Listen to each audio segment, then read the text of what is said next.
Everything's a little bit frosty this morning. Morning, everybody. Welcome to Thursday. So the biggest project today, I don't know if you can see any of that water in that pond. We've got water basically in every pond from irrigation that we had, it'll be a week ago. It's still there from a week ago. Just let me catch you up a little bit on the last week. So last Thursday, a winter storm system moved into our region. Hang on, we're back. If you look real hard out there, see how it's so white? There's still snow out there. So, 60 miles to our southwest, they got 4 feet of snow. We were much more fortunate in that we got 3.5 inches of rain. Now, unfortunately for us, that rain came over 3 days. About this point, you might be saying, Garrett, why is it bad that you got 3.5 inches of rain over 3 days? That sounds great. As a farmer, you're 1,000,000% correct, because nice slow rain means it's all soaking in.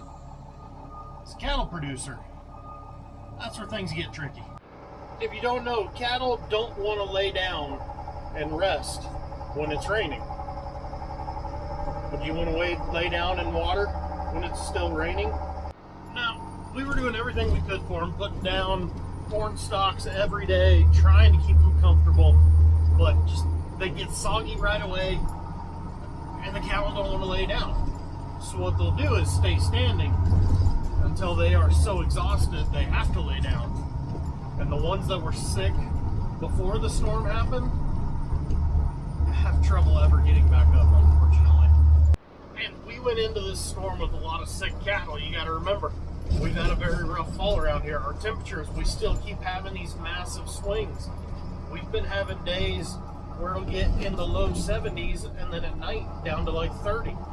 That is really, really hard on an animal's health because they can't figure out if it's winter or summer, and their body just keeps fluctuating, stresses them out. Their immune system becomes weak and susceptible. Same way it would for a human in those conditions. So needless to say, it's been a very rough week on these boys. But that's part of our fit in the cattle market, is buying high-risk cattle and turning it around. That's where we can find our profit margin. Unfortunately, you have storms come through at inopportune times, and you'll spend the next several months trying to work that back off. But on the plus side, the cattle that went into the storm healthy have come out looking really good now. All of our wheat is looking really, really good. And when I say all of it, I mean all of it. We were worried by this time of year a big chunk of it would be dead, if it even came up at all. It's all looking really good right now. Hopefully, that's enough moisture that if Mother Nature decides to just turn the faucet off, we can maybe limp through winter. I'm really hoping Mother Nature doesn't turn the faucet off. We can still use more moisture later on this winter. Just, we don't need it right now. We got a lot of things we need to get done before we get more moisture. But we'll worry about all that stuff later. First things first, we got to get the cattle fed. Ground froze overnight. Got to be careful where you walk. Roll an ankle out here. You see our trench we made going to get corn stalks. 2 more storms like that and we'll be out of stock, so might have to go find some more.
Well, that was fun. Let's go see what's next, shall we?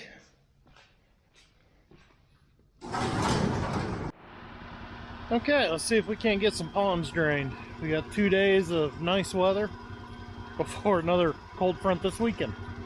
See what we can get done. Waiting on that guy to pressure up. Thought I'd come check on some of this. So we got 300 acres of alfalfa on the ground. At least I think it's about 300. I am stunned at how dry it is. Don't get me wrong, it is nowhere close. I mean, we're good. Solid week of dry weather from even thinking about getting started. And like I said, I think it's Sunday or Monday they're calling for another shot of rain. Not near as big a storm, at least not yet, as this last one, but yeah, one of these days we got to get back to baling. There we go. That one's pressured up. I've seen it move, so it's already went further than it has for the last month. Had a center drive go bad, and then an overwatering timer that didn't work. So when we tried to run it here a couple weeks ago when we got water, or a week ago, God, that's only been a week ago. It sat there in one spot for like 8 hours, never moved. Made a hell of a mess of water. That pivot's going. Let's go start on the rest. Another one running. And you got ponds like this that slowly leached all the water away, so nothing turned on here. These 2 pivots are now winterized for the winter. Winterized for the winter. Yeah, that makes a lot of sense. Our no-till behind the sorghum looks pretty good. So this is that field of forage sorghum where we finished chopping, or where I finished chopping. Just no-tilled wheat right into it. That's looking dang good.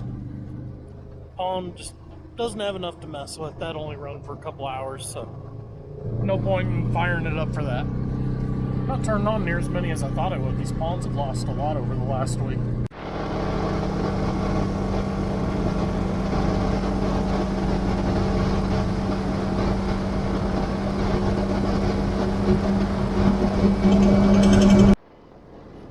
Another one up and going. Getting a few nozzles not turning there, just spraying out. That's next year's problem.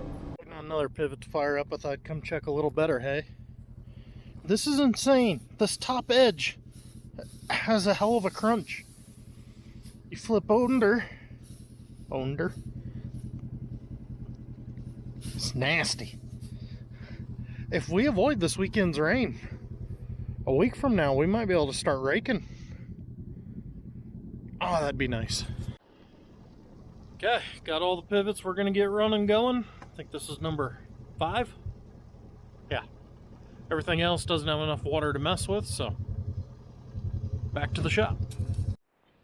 Everyone's heading to lunch. I wanted to show you this. So you guys have been working on Cameron's pickup all week, trying to change out spark plugs because it was misfiring. So it's a V8 Ford. The first 4 cylinders, 2 on each side, you can get to easy. The other 2 are curled underneath the firewall, so you couldn't hardly get to them. 2 spark plugs came out intact. The other 6 all broke. You guys were making tools and all kinds of things to be able to have any way, because the spark plug extractor tool set that Napa will sell you, it won't work on them back 4 because the firewall's in the way. So 4 days to change 8 spark plugs. That was ridiculous. The really funny part is he's driving it home for lunch. I'm gonna laugh my ass off if it starts misfiring on the way to town. Oh, this smells delightful. Here's the afternoon's project. Start cleaning pens. Easiest 2 to start with are the 2 that don't have cattle. This is where all the fat cattle were. And then we got 1 other empty pen. So yeah, we use the scraper and the loader to make a big pile. Back the trucks in, haul it out. And then notice how clean these windows are. Mirror's been fixed. Whew, thank you, Blanca. Whew, that'll wear a guy out.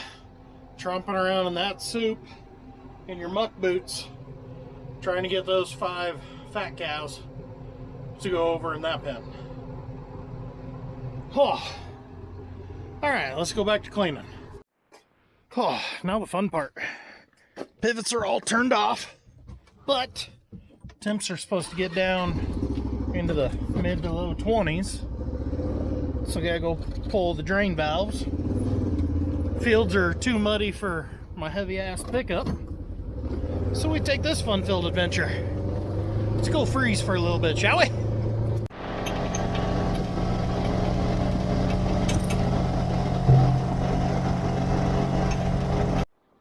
Okay, last one. Oh.